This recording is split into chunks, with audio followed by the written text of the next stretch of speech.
Hand function will begin with Rob Lewis and Ryan Shumpert and Wes Rucker. Coach, just what went into the decision to start Brandon? Was that just a size thing? Well, we had thought a lot of different, the last couple of days, we really had put a lot of thought in it, to be quite honest with you. Josiah and Santi, those guys had coached, and they told Brandon, hey, we're going to tell coach to start you.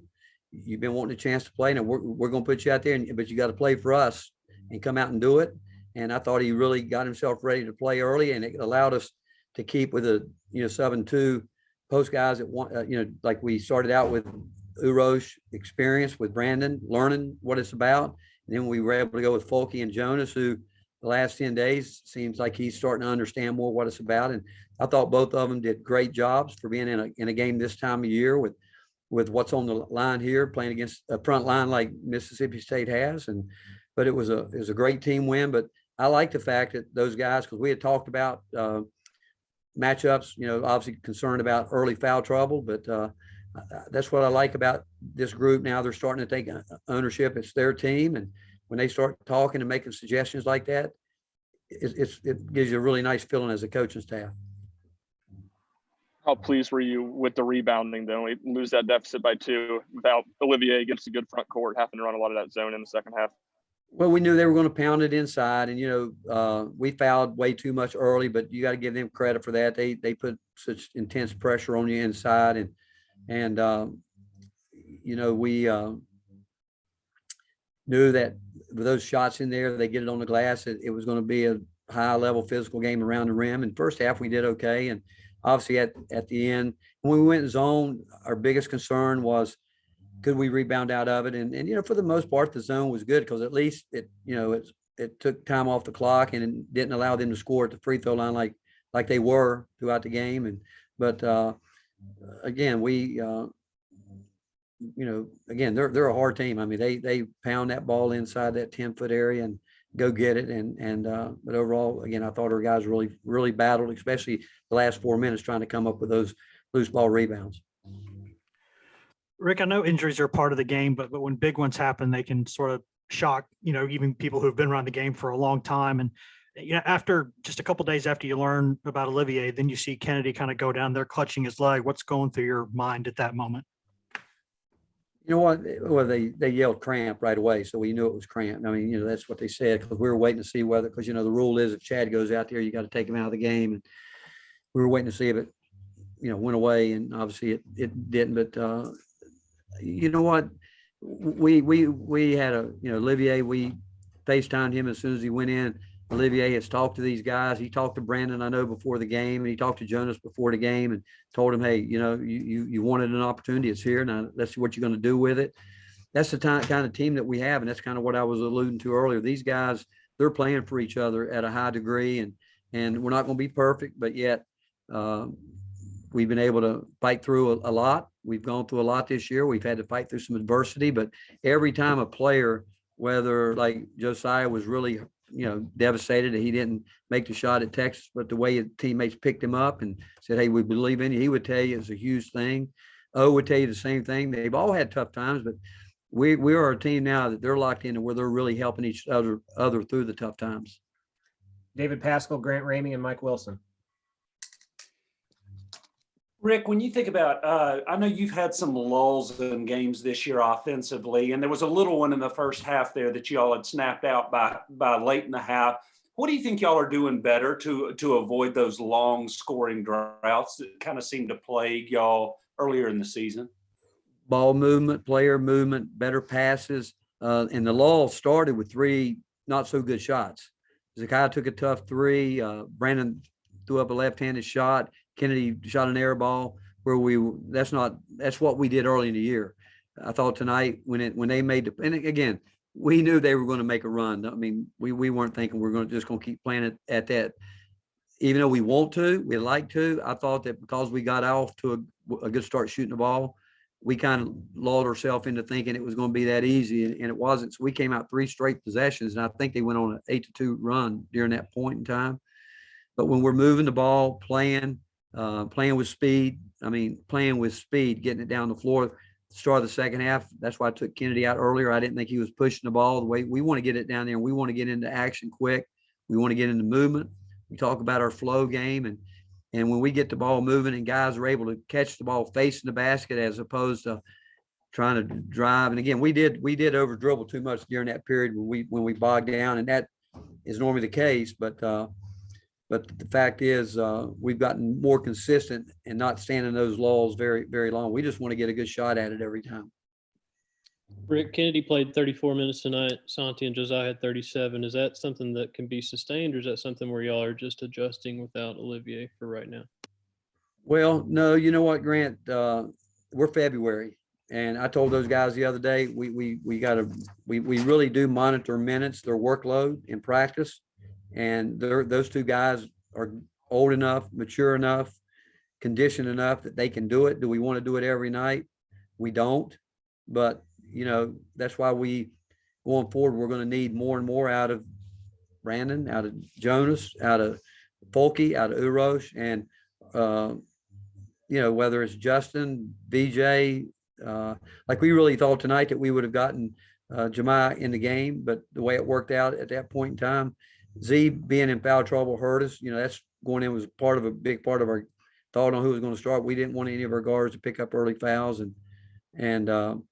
but if there's guys that can log those minutes, it's those guys.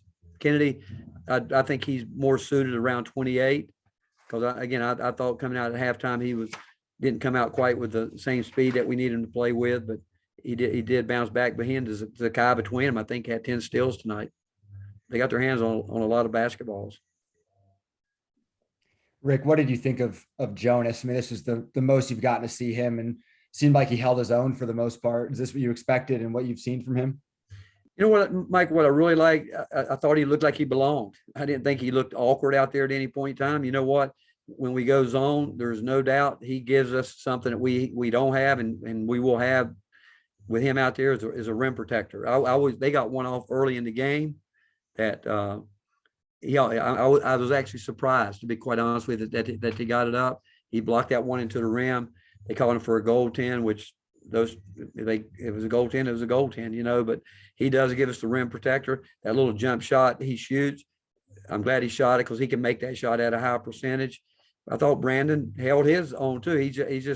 Brandon's got to get to the rim, and with his body, he's got to get into people and want to get himself to the foul line. But I thought overall he was in there mostly against some older guys that know how to use their bodies but the more of those guys playing, we're going to need them. I mean, this is it. We're in it now. We're in the middle of it, and we're going to need them all. And I think everyone responded. Finish up with Karthik, Ben, and Rob. Hey, Coach. I know you all have won 6 straight SEC games now. I know that Texas game was somewhere in the middle of there, but do you feel like there's something that's starting to click different for this team? Recently. I don't know about to say it's any one thing. I mean, obviously we've been more consistent offensively. Defensively all year we've been a pretty solid defensive team, and again I would say it. I think a lot of it goes back, and we've talked about it early in the year about accountability and leadership. We've got a team of guys now. I mean, I like watching them coach each other. It's been fun watching that, and that's a big part of it. I like the fact that they're talking. They come to the huddle. They're talking about what they see going on out there. We didn't have any of that early in the year. I thought early in the year, as the season starts with so many new guys, I think players are so wrapped up in wanting to play, and everybody thinks they're going to play. Just that's what they think. Then the season starts off, and it doesn't work for everybody. Then you have to go through a period where you're trying to keep everybody engaged. People aren't totally bought into the whole team concept. There is no doubt we got a group of guys right now that have bought into this team and each other, and they are playing hard for each other. They're coaching each other. I think they're taking coaching from each other, and it took us to this point in the season to get to it. Which with a group of young guys, I'm not surprised. I'm really not. But the fact is, like I said, it's been fun watching those guys handle each other. Rick, does Jonas remind you of Kyle Alexander? Any and just how beneficiary has it been that he can kind of sit and watch to this point in the year, whereas Kyle maybe didn't have that benefit? Well, Kyle didn't have that, I mean, Kyle did look like a baby giraffe starting, but he was out there giving it everything he had. I mean, Jonas, Kyle came in with the idea of, he was going to go to Texas with us and we were going to redshirt him, but he came in, we said, the roles changed. Now you're going to have to play. And he went some major growing pains, but you see what player he's become. And Jonas came in and it was all new to him, where Kyle didn't have a choice. We threw him, Kyle had to go. Jonas missed quite a bit of the preseason with some injuries when he was out.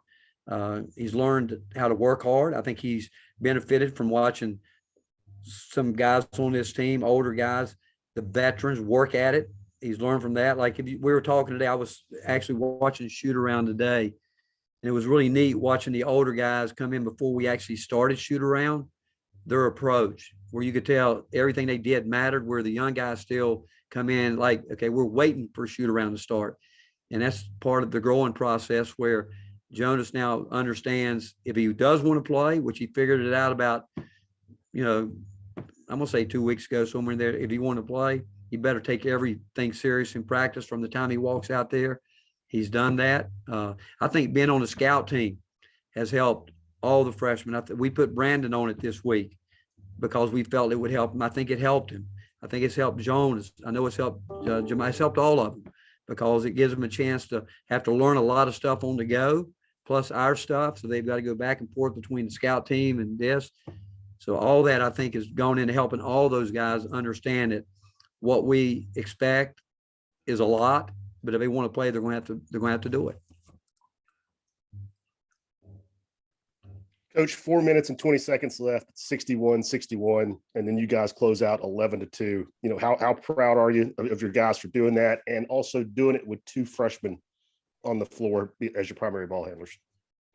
Well, again, that's the team that we've kind of sort of have done it with most of the time, Rob. And I do think that, we knew they'd get up there. And, when they're pressing like that, when you've got 3 fouls to give, it's just very hard with 2 smaller guards because, what we wanted them to do was get it and go with, but we kept telling Folky, they're not guarding you. Just go get the ball. Just go get the ball, and they did a good job in, forcing us down there in the corners. We did have the jump ball in our favor, but we weren't, again, when you've got 3 fouls to give like they did, they can go all out. And it's hard because we've got to stop and they can run through passes. They can run out of bounds. We can't, but the fact that we closed it out, Sakai's free throws were big. He didn't, I don't know how many minutes he played in the second half, but he sat for quite a while. And I think that he came back and responded extremely well, but those were, again, those big minutes for those guys.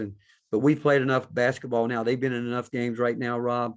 We ought to be able to handle it. All right. Thank you, guys. All right. Thank you, guys.